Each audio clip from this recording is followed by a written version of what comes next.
안녕하십니까. 4월 첫째 주 중고등부 공과교육을 시작하도록 하겠습니다. 제목은 선교 공동체이고요. 그리고 성경 말씀은 요한복음 14장 21절에서 31절의 말씀이 되겠습니다. 이 내용은요, 오늘의 함께 나눌 그 본문의 내용은 우문현답이라고 말씀드릴 수가 있습니다. 우문현답. 자, 어리석은 질문인데 현명한 답변을 해주시는 거죠. 어리석은 질문에 현명한 답변이다. 4명의 예수님의 제자가 예수님께 질문을 합니다. 그런데 좀 어리석은 좀 질문을 해요. 속된 말로 질문 같지 않은 질문도 하고 엉뚱한 질문도 하고 그냥 자기가 생각나는 대로 막 질문을 던져요. 그런데 이제 그 답변하는 예수님이 답변이 아주 명작이에요. 아주 현명한 답변을 하시는 내용이 나옵니다. 먼저 네 명의 제자가 나오는데 첫 번째 베드로입니다. 베드로 요한복음 13장 36절에요. 요한복음 13장 36절부터 질문을 하는데, 자, 퀘스천, 뭔 질문을 하냐면요. 1. 어떤 질문이냐면 이겁니다. 예수님께서 이제 나는 간다. 근데 그랬더니 베드로의 질문, 주여 어디로 가시나이까? 주여 어디로 가시나이까? 이렇게 물어봐요. 그랬더니 예수님께서 네가 나를 따라오르느냐 이렇게 대답하시면서 너는 내가 가는 곳에 올 수 없다 이렇게 말합니다. 그랬더니 아닙니다. 베드로가 뱃사람이잖아요. 성격 급하잖아요. 그래서 자기가 어떻게 해요? 자기가 죽을지언정 주를 따라가겠나이다. 죽을지언정 주를 따르겠습니다. 이렇게 질문을 합니다. 그랬더니 예수님 뭐라고 대답하셔요? 아니야. 아니야. 네가 나를 따르겠느냐? 이렇게 말씀하시면서 나를 따르겠느냐? 나를 따르겠느냐? 하시면서 네가 닭이 울기 전에 나를 3번 부리라. 닭 3번 부인하리라. 부인이라는 건 모른다는 뜻이잖아요. 아마 베드로는 치킨을 별로 안 먹었을 것 같아요. 치킨을 별로 안 좋아했을 것 같아요. 이렇게 대답을 하십니다. 그래서 첫 번째 질문은 주여 어디로 가시나이까? 이런 질문에다가 어디로 가시나이까? 라는 질문의 답은 예수님의 답은 네가 닭이 3번 울기 전에 나를 부인하리라. 이렇게 답을 하신 내용입니다. 첫 번째 질문. 자, 두 번째 제자는 누구냐면요. 이 요한복음 지금 몇 장 얘기하는 거죠? 요한복음 14장입니다. 요한복음 14장. 요한복음 14장, 15장, 16장은요. 요거는 굉장히 유명하죠. 요한복음 14장, 15장, 16장을 갖다 우리는 다락방 강화라고 합니다. 유명한 말이다. 다락방 강화. 그러니까 이 14장, 15장, 16장에 14장부터 16장이죠. 이 내용에 우리 원래 중요한 얘기는 따로 불러서 측근들 있죠. 측근들. 불러다가 이제 중요한 얘기는 나중에 하잖아요. 그러니까 예수님께 돌아가시기 전에 중요한 얘기, 마지막에 다 쏟아부을 내용들을 다락방에 모여서 말씀하고 계시거든요. 다락방 강화. 자, 두 번째 질문을 한 사람은 누구냐면요. 도마입니다.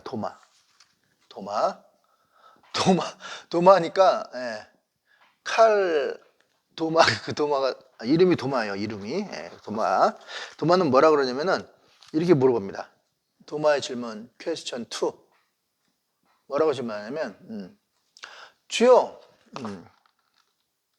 아까 베드로는 주여 어디로 가시나이까 이렇게 물었잖아요. 그래서 자기가 따르겠다 이런 식으로 얘기를 했는데 도마는 뭐라 그러냐면 주여 어디로 가시는지 정말 모르겠습니다. 어디로 가시는지 모르겠습니다.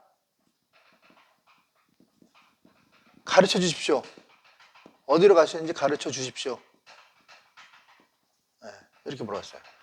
좀 한 단계 더 발전된 질문인가요? 네. 모르겠습니다. 무슨 말 하는지 예수님의 말을 몰라. 그렇죠. 예수님은 지금 하늘의 말을 하고 이 사람은 지금 계산적인 사람이잖아요. 철저히 계산적인 사람, 이성적인 사람이니까 그 말이 이해가 안 되는 거죠. 이해 납득 공감이 안 되는 거죠. 네. 그러니까 가르쳐 주십시오. 어디로 가신다. 주여 도대체 어디로 가시는 겁니까? 어디로 가실 겁니까? 간다고 하시니까 예수님이 이렇게 되묻습니다. 그랬더니 예수님이 대답은요, 이렇게 대답을 하셨어요. 나는 아버지께로 간다. 나는 아버지께로 간다. 아버지께. 그러면서 내가 곧 길이요 진리요 생명이니 나로 말미암지 않고는 아버지께로 올 사람이 아무도 없다. 이런 말씀하세요. 그러니까 나는 아버지께로 간다. 그 다음에 제자들이 이 도마에게 하고 싶은 말이 뭡니까? 너희들도 오고 싶냐? 그러면 나는 말이야 길이요 진리요 생명이기 때문에 나를 따라오면 아버지께로 갈 수 있어. 더 나아가서 내가 곧 아버지야. 나로 말미암지 않고는 아버지께로 올 자가 아무도 없다. 왜냐하면 내가 길이요 진리요 생명이기 때문이다. 이렇게 말씀하시는 거예요. 자, 어리석은 질문이지만 현명한 답변이죠. 모르겠습니다 했을 때 난 아버지께로 가고 나로 말미암지 않고는 아버지께로 갈 자가 없어. 왜? 나는 곧 길이고 진리고 생명이니까. 내가 곧 아버지니까. 나에게로 온 자가 아버지께로 가는 거야. 이렇게 말씀을 하고 계십니다. 자, 세 번째 제자는 누구냐? 자, 빌립입니다. 빌립. 세 번째 제자는 빌립. 자, 빌립은 뭐라고 물어보냐면 어떤 질문이냐면요. 아버지를 좀 보여주십시오. 자, 이제 점점 질문이 어디로 가십니까? 모르겠습니다. 그랬더니 아버지께로 간다니까 이제 아버지를 좀 보여주십시오. 퀘스천 3. 아버지를 보여주십시오. 아버지를 보여주세요. 이렇게 질문하죠. 아버지를 보여주세요. 그랬더니 이제 예수님이 못 알아들으니까 이제 확실하게 얘기를 해주십니다. 자, 나를 본 자는 곧 아버지를 본 것이다. 앤서르죠, 앤서를. 나를 본 자는 곧 아버지를 본 것이다. 나를 본 자는 곧 아버지를 본 것이다. 이렇게 말씀하고 있습니다. 그러면서 뭐라고 말씀하냐면 내가 아버지야. 아버지니까 너희들 필요한 거 있잖아. 필요한 건 아버지 이거 사주세요. 아버지 교복 사주세요. 책가방 사주세요. 등록금 내주세요. 옷 사주세요. 먹을 거 사주세요. 다 누구한테 구해요? 경제 능력이 없는 자녀들은 돈을 못 보니까 돈을 벌어 누구한테? 아버지한테 구하듯이 너희도 나를 봤냐? 내가 곧 아버지야. 내가 곧 아버지니까 너희 구할 모든 것을 구해라. 내 이름으로 구하면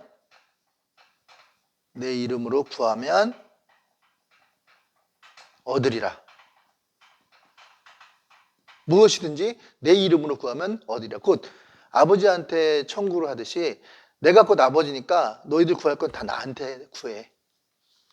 기도죠, 기도. 나한테 기도해. 라고 말씀하고 계십니다. 그래서 아버지를 보여주세요 하는 질문에는 나를 본 자는 곧 아버지를 봤어. 내가 곧 아버지야. 너희 필요한 거 있죠? 그거 나한테 구해. 그럼 내가 줄게. 이렇게 대답하고 계십니다. 자, 마지막으로 누구냐? 유다입니다. 유다는 가룟 유다가 아니라 다데오인 유다. 그러니까 가룟 유다가 아닌 유다예요. 다데오인 유다. 자, 유다는 무슨 질문을 했을까요? 유다는요. 예수님, 이 말씀을, 귀한 말씀을 왜 우리들에게만 말씀하십니까? 왜 우리들에게만 말씀하십니까? 왜 우리들에게만 말씀하시나요? 이렇게 질문합니다. 왜 우리들에게만, 우리 소수에게만 말씀하십니까? 많은 사람들에게 말씀하시지 않고 왜 우리 소수에게만 말씀하십니까? 이렇게 질문할 때 예수님께서 뭐라고 말씀하십니까?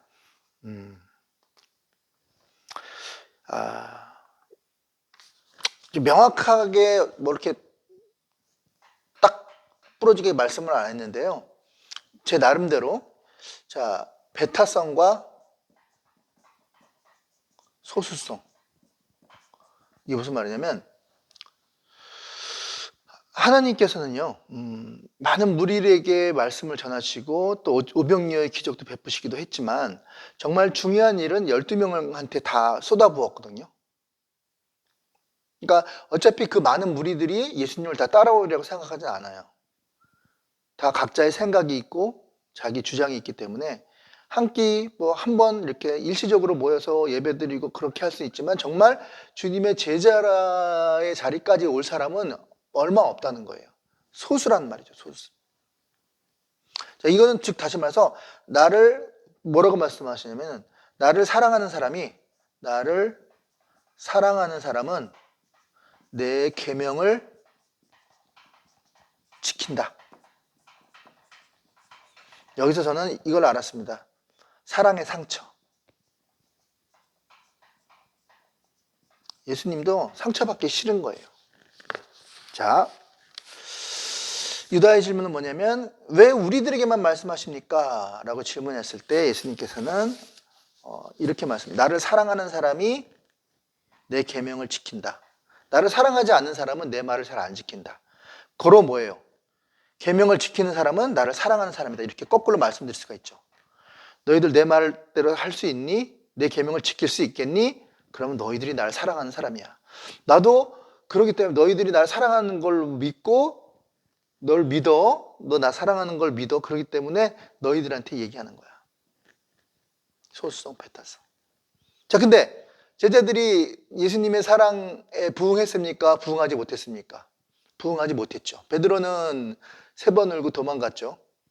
고기 잡으러 가자 다 도망가잖아요. 예수님 십자가 달릴 때. 그죠? 다 각자의 직업으로 흩어졌죠. 예수님 상처받은 거예요. 그러니까 사랑은 곧 뭐예요? 상처예요. 즉 상처받을 각오를 해야지 진정한 사랑을 할 수 있는 거예요. 여러분 혹시 누구를 사랑하십니까? 그래서 그 사람이 내 마음을 몰라주고 나를 내 마음을 자꾸 아프게 하십니까? 각오하셔야 돼요. 그게 진짜 사랑이에요. 사랑은 상처받을 각오를 하는 거예요. 당연히 상처를 받는 거예요. 그게 진짜 사랑인 거예요. 상처받기 싫으니까 사랑 안 하는 거, 도망가죠. 그 얘기가 또 안 하겠죠. 같이 근처에 안 가죠. 난 안 만나면 상처 안 받으니까. 그게 무슨 사랑이에요. 근데 매일 보죠. 근데 매일 상처를 입죠. 그게 사랑이라는 거예요. 예수님도 사랑의 상처가 있으신 거예요. 제자들 소수에게 모든 걸 쏟아부었지만 그 제자들마저도 예수님을 마음 아프게 했잖아요. 사랑의 상처가 있는 거예요. 자, 우문현답 4가지. 그래서 다시 정리하면 베드로는 어디로 가시나까 했을 때 예수님은 닭이 울기 전에 네가 나를 3번 부인할 거야. 죽기까지 따르겠습니다. 아니야. 너 못 따러. 그리고 도마는 예수님 어디로 가시는지 전 도무지 모르겠습니다. 가르쳐 주세요. 그랬더니 나는 아버지께로 간다. 왜? 내가 길이요 진리요 생명이기 때문에. 그리고 나를 따라오면 그자도 아버지께로 갈 수 있다. 빌립의 질문. 아버지가 누굽니까? 아버지를 좀 보여주세요. 그랬더니 나를 봤지. 그럼 나를 본 건 곧 아버지를 본 거야. 너희들 아버지한테 이것 달라 저것 달라 구하잖아. 달라 미국 돈 좋아하잖아. 그거 나한테 구해. 왜? 나를 본 자는 아버지를 본 거고 내가 곧 아버지이기 때문에 결국은 필요한 거는 나한테 구해. 그럼 내가 줄게. 그리고 유다는 왜 우리들에게만 말씀하세요? 이 좋은 말씀을. 그랬더니 나 너희들 사랑해. 나 너희들 사랑해. 너희들을 믿어. 적어도 너희들을 믿어. 소수성. 내 계명을 지키는 자는 곧 나를 사랑하는 자다. 다른 말로 내 계명을 지켜줄 수 없겠니? 얘들아 내 계명을 좀 지켜줄 수 없겠니? 근데 지키지 않았죠. 나중에 보면 다 도망가잖아요. 예수님은 알고 계셨어요. 지키지 않을 거라고. 상처받을 각오를 가지고 하는 것이 진정한 사랑이다. 우문현답 4가지였습니다. 자, 그러면 결국은 예수님께서는요, 마지막 질문, 즉 유다의 마지막 질문, 내 계명을 좀 지켜주라. 나와 함께 공유하자. 나와 함께 공유하자. 그리고 내 제자가 되어달라. 그냥 밥 한 끼 먹고 잘 먹었다 고 끝나는 자가 아니라 나의 생각과 나의 비전과 나의 삶을 좀 공유하자. 이렇게 요구하고 계신 거예요.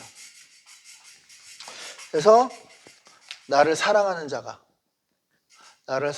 자는 계명을 지킨다. 즉 계명을 좀 지킬 수 없겠니? 이 얘기를 하고 싶은 거예요. 점진적으로 어떻게 보면 그들이 질문하게 하고 대답하고 질문하게 하고 대답함으로써 스스로 깨닫게 하는 삼파술, 이런 대화법을 통해서 그들이 스스로 깨닫게 만드신 거죠. 결국은 예수님이 하고 싶은 것만, 나를 좀 사랑해주고 내가 너를 사랑한다 먼저. 그리고 너희도 나를 좀 사랑해줘. 그리고 사랑하는 사람은 반드시 뭐야? 계명을 지켜. 내 계명을 지키길 바래. 근데 그들 계명을 지킬 힘이 있어요, 없어요? 없죠. 그래서 계명을 지키기 위한 방법. 왜? 여전히 그 하나님의 사랑은 완전하지만 예수 그리스도의 사랑은 완전해. 그렇지만 제자들 또는 우리들, 인간의 사랑은 불완전해. 인간의 사랑은 불완전해. 그래서 계명을 지킬 수가 없어요. 계명을 지킬 수 없어. 하나님은 계명을 지키고 끝까지 사랑하시지만 인간의 사랑은 불완전하기 때문에 계명을 지킬 수가 없는 거예요. 계명. 자, 그래서 계명을 지킬 수 없거든요. 우리는. 그래서 그걸 뻔히 아셔요. 그래서 계명을 지킬 수 있도록 만드는 게 뭐예요? 그게 바로 계명을 지킬 수 있게 하는 것이다. 그게 뭡니까? 성령 받아라 이거예요. 성령 받아라. 성령 받아라. 성령 받아라. 성령을 받으면 계명을 지킬 수가 있다 없다? 있다. 있다. 우리 예수님 사랑하시죠? 그럼 계명을 지켜야 되는데 우리 힘으로는 계명을 죽었다 깨나도 못 지켜요. 예수님도 아세요. 그렇기 때문에 그 계명을 지키기 위해서 예수님께서 허락하신 방법이 바로 뭐냐면 성령 받으라는 거예요. 성령. 자, 성령 받아라. 그럼 성령을 받으면은 자 25절부터 26절이죠. 25절, 26절 쭉 나옵니다. 성령을 받으면 첫 번째 할 수 있는 게 뭐냐면요. 자, 첫 번째 성령을 받으면 자 25절 읽어드릴게요. 내가 아직 너희와 함께 이 말을 너희에게 전하였거니와 26절 보혜사 곧 아버지께서 내 이름으로 보내실 성령 그가 너희에게 모든 것을 가르치시고 성령은 오면 우리를 뭐예요? 가르치심. 모든 것을 가르쳐요. 자, 알아야 면장을 하죠. 면장을 하려도 뭘 좀 알아야지 면장을 하지 않습니까? 마찬가지로 아버지의 뜻대로 아버지의 계명을 지키기 위해서는요. 알아야 돼요. 알아야 돼. 알아야지 그 계명을 지킬 거 아닙니까? 근데 그 알게 하는 게 바로 뭐냐면 성령이 오시면 일단 우리를 가르쳐 주세요. 이렇게 해라. 이렇게 해라. 가르쳐 주세요. 가르쳐 줍니다. 자, 고린도전서 2장 14절. 고린도전서 2장 14절. 이렇게 말합니다. 육에 속한 사람은 하나님의 성령의 일을 받지 아니하거니와 이는 그것이 그들에게는 어리석게 보이며 또 그것을 그들은 알 수도 없으니 그러한 일은 누구를 어떻게 하면 알아요? 영적으로 분별되기 때문이라. 그러니까 육에 속한 사람은 하나님의 성령의 뜻을 알지를 못해요. 근데 성령이 오시면은 하나님의 뜻을 가르쳐 주세요. 가르쳐 주세요. 깨우치게 해주신다 이 얘기예요. 그래서 깨우침을 한다. 깨우침을 통해서 알려주신다. 얼마 전에 돌아가셨더라고요. 너무 안타깝죠. 우리나라의 석학 이어른 교수님, 이민아 교수님 아버님이시죠. 무신론자였다가 그 딸을 통해서 그 따님이 이제 결국은 목사님이 되셨잖아요. 그 딸의 전도를 받고 이제 무신론자에서 하나님을 믿는 그런 하나님을 믿는 신앙인으로 이제 바뀌었는데 이분이 예수님을 믿고 나서 그 믿기 전에 믿어지지 않았던 세 가지가 있었어요. 그게 뭐냐면 창조가 안 믿어졌고요. 두 번째는 부활이 안 믿어졌고 세 번째는 성령이 안 믿어진 거예요. 창조, 부활, 성령이 죽었다 깨나도 자기 이성으로 머리로는 이해가 안 가더래요. 이해 납득 공감이 안 되더래요. 그래서 자, 우리 이해 납득 공감이 안 될 때는 어떻게 하라 그랬어요? 자, 이해 납득 공감이 되면 이순신 아시죠? 이순신. 자, 이해 납득 공감이 안 되면 이해 납득 공감이 되면 순종하고 이해 납득 공감이 안 되면 그냥 신뢰하면 돼요. 하나님이 좋은 거 주시겠지. 그냥 믿고 덮어놓고 가는 거야. 그게 바로 신앙이고 믿음이거든요. 근데 이분이 창조와 부활과 성령이 이해 납득 공감이 안 됐어. 불신론자였을 때. 근데 예수님 믿고 나서 세례를 받은 후 거듭났어요. 그게 다 믿어지더래요. 할렐루야. 창조, 부활, 그리고 성령이 다 믿어지더래요. 성령이 오시면 가르쳐 주세요. 우리를 가르쳐 주세요. 이해 납득 공감이 안 되는 것이 이해가 되도록 가르쳐 주신다. 그 조정석 목사님이라고 계시거든요. 그분 기자 출신이에요. 기자 출신. 근데 이제 부인이 자꾸 교회를 가고 자기는 이제 데려다 주고 혹시 저기 도대체 어떤 남자가 있길래 바람이 났나 싶어서 도대체 이거 조사를 해봐야겠다. 이거 특종감이 될 수 있겠다.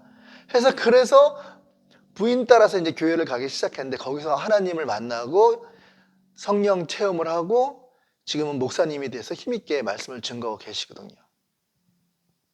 그러니까 이성주의자가 성령을 받아야지 이해 납득 공감이 되는 거고 믿어지게 되는 거라는 거죠.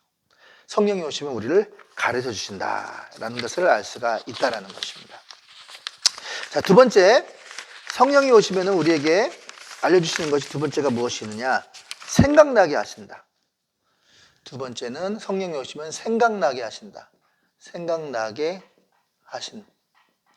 자, 26절 계속 읽어드릴게요. 26절. 자, 보혜사 아버지께서 내 이름으로 보내신 성령 그가 너희에게 모든 것을 가르치고 내가 너희에게 말한 모든 것이 어떻게 해요? 생각나게 함이라. 생각나게 함이라. 생각나요. 말씀이 생각난다는 거예요. 26절. 말씀이 생각나. 성령이 오면 생각나요. 생각나.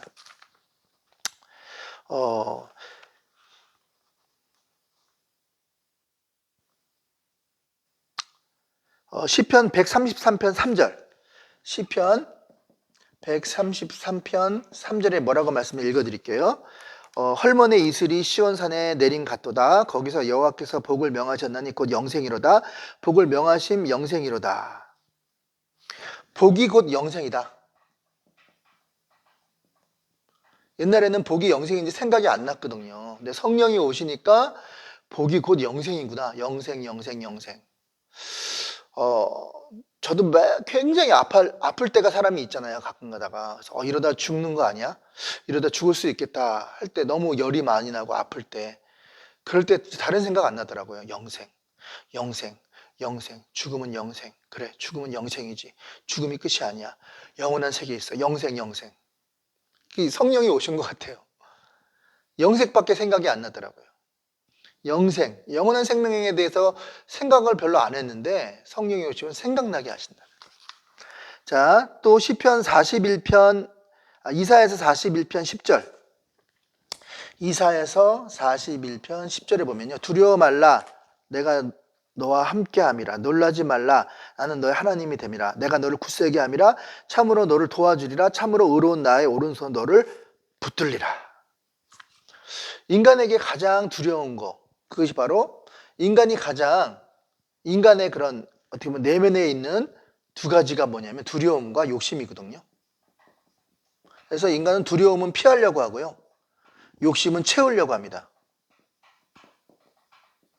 그래서 끊임없이 욕심은 채우고 함으로써 인간의 본성, 그 인본주의, 인간의 욕망, 욕구를 채우려고 하고요. 두려운 건 피하려고 해요. 근데 성령이 딱 오시면요, 두려운 것이 두려워 말라. 내가 너와 함께함이라. 예수님이 나와 함께한다 생각이 나요. 두렵지 않아. 그리고 욕심, 이거 가져서 뭐해? 어차피 이거 죽은 다음에 가지고 갈 것도 아닌데 다 써야지. 하나님의 윤리를 다 쓰고 가야지. 영으로 만들어야지. 그러니까 그게 생각나게 하신다 이거예요. 생각나게. 성령이 오시면 두 번째 생각나게 하십니다. 자, 세 번째 성령이 오시면요, 자, 평안이 임해요. 이 평안을 절대 평안이라고 합니다. 절대 평안. 절대 평안이 임한다. 자, 27절, 28절 보시면요. 27절에 28절 이렇게 말하면 제가 읽어드릴게요. 평안을 너희에게 끼치노니 곧 나의 평안을 너희에게 주노라. 내가 너희에게 주는 것은 세상에 주는 것과 같지 아니하니라. 너희는 마음에 근심하지도 말고 두려워하지도 말라. 내가 갔다가 너희에게로 온다 하는 말을 너희가 들었으니 나를 사랑하였다면 아버지께로 감을 기뻐하였으리라. 아버지는 나보다 크심이라. 자, 성령이 오면요, 평안을 주세요. 평안. 근데 그 평안은 어떤 평안이냐면 절대 평안이야. 절대 평안. 그러니까 우리가 조금 평안도 얻을 수 있죠. 뭐 안마 의자에서 좀 쉴 때 조금은 편해요, 그죠? 네. 저는 홍진경 씨가 굉장히 좋더라고요. 홍진경 씨가 옛날에 잘 몰랐는데 좀 이렇게 진심이 와닿아서 좋아요. 근데 이제 홍진경 씨가 이런 말을 했어요. 자기는 행복이 무엇인가를 생각해 봤대요. 근데 이분이 참 명언을 남기는 것 같아. 행복은 잠자리를 들라고 이부자리를 펴고 잠자리를 딱 누웠을 때 아무 꺼리낌이 없는 것, 아무 꺼리낌이 없이 편안한 잠을 잘 수 있는 것, 이것이 행복이다. 이렇게 홍진경 씨는 말씀을 했거든요. 한번 생각해 보세요. 잠잘 때 오늘 하루 뭔가 꺼리낀 게 있어. 그 사람한테 좀 꺼리끼는 게 있어. 그 사람만 생각하면 뭔가 꺼리낌이 있어. 그럼 평안한 게 아니거든요. 근데 자기 전에 누웠을 때 아무 꺼리낌이 없는 모습, 그것이 행복이다. 행복은 다른 말로 이제 평안이라고 바꿨으면 그런 얘기를 하더라고요. 참 너무 멋있는 것 같지 않습니까? 자, 평안이라는 건 뭐예요? 절대 평안. 어떤 두려움이나 어떤 욕심에 허덕이지 않는 그런 상태. 뭐 광고가 생각납니다. 시몬스 침대 광고가 뭐라고 그럽니까? 흔들리지 않는 평안함. 그죠? 어떤 상황에서도 어떤 환경이 바뀐다 할지라도 흔들리지 않는 평안함, 이게 절대 평안이거든요. 성령이 오시면 그런 절대 평안을 얻게 된다 하는 거죠. 자, 그래서 성령이 오시면 우리에게 세 가지를 가르칩니다. 가르쳐 주시고 생각나게 하시고 평안을 주신다는 거. 그래서 이 성령을 받으면 우리가 계명을 지킬 수가 있고, 계명을 지키는 자는 곧 하나님을 사랑하는 자가 될 수 있기 때문인 거예요. 하나님은 우리가 하나님을 정말 진하게 사랑하기를 원하세요. 근데 우리 힘으로 안 돼요. 성령이 오셔서 우리에게 가르치시고 우리를 생각나게 하시고 우리를 평안하게 하실 때 계명을 지킬 수 있는 것입니다. 자, 30절 31절 읽어드릴게요. 이후에는 내가 너희와 말을 많이 하지 아니하리니 세상에 임금이 오겠습니다. 그러나 그는 내게 관계할 것이 없으니 오직 내가 아버지를 사랑하는 것 같이 아버지께서 명하신 대로 행하는 것을 세상이 알게 하려 함이라. 일어나라 여기를 떠나자 하시니라. 마지막 유다의 질문에 모든 대답의 완성이 있습니다. 왜 우리에게만 이 좋은 말씀을 하십니까? 라고 물어봤을 때 예수님께서는 사랑하기 때문이야.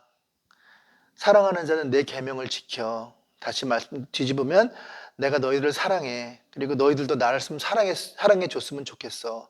그렇기 때문에 너희도 내 계명을 좀 지켜줄 수 없겠니? 너희가 내 계명을 못 지키는 거 내가 알아. 그래서 내가 너희들에게 성령을 보내줄 거야. 성령이 오시면 그 성령이 너희를 가르쳐 주시고, 그 성령이 오시면 너희를 생각나게, 무엇을 해야 될지 생각나게 하시고, 그 성령이 오시면 네가 어떤 환경의 변화에도 흔들림 없는 그러한 절대 평안이 올 거야. 그래서 그 계명을 너희가 다 지키게 될 거야. 그것이 곧 나를 사랑하는 거야. 그렇게 해줄 수 없겠니? 이렇게 물어보고 있습니다. 이러한 예수님을 사랑하는 저 여러분들 되시기를 주님의 이름으로 축원을 드리고 그 공과 시간에 이 마음이 전달되기를 주님의 이름으로 축원을 드립니다. 기도하시겠습니다. 하나님 감사합니다. 우문현답을 통해서 하나님을 사랑하는 사람은 곧 하나님의 계명을 지킨다고 하였습니다. 그러나 우리는 그 계명을 지킬 힘이 없습니다. 그것을 아시고 하나님께서는 지킬 수 있는 힘을 주셨는데 그것이 바로 성령을 보내주신 것입니다. 성령이 오시면 가르치시고 우둔한 저희들을 가르치시고 그리고 우리가 무엇을 해야 될지 생각나게 하시고 그리고 어떤 환경이나 어려움 속에서도 흔들림 없는 절대 평안을 주신다고 하였습니다. 그래서 그 계명을 지킬 수 있다라고 말씀을 해주셨습니다. 이런 은혜가 우리 선생님과 우리 학생들에게 중고등부에게 임하게 하여 주옵소서. 감사드리며 예수님의 이름으로 기도드렸습니다. 아멘. 수고하셨습니다.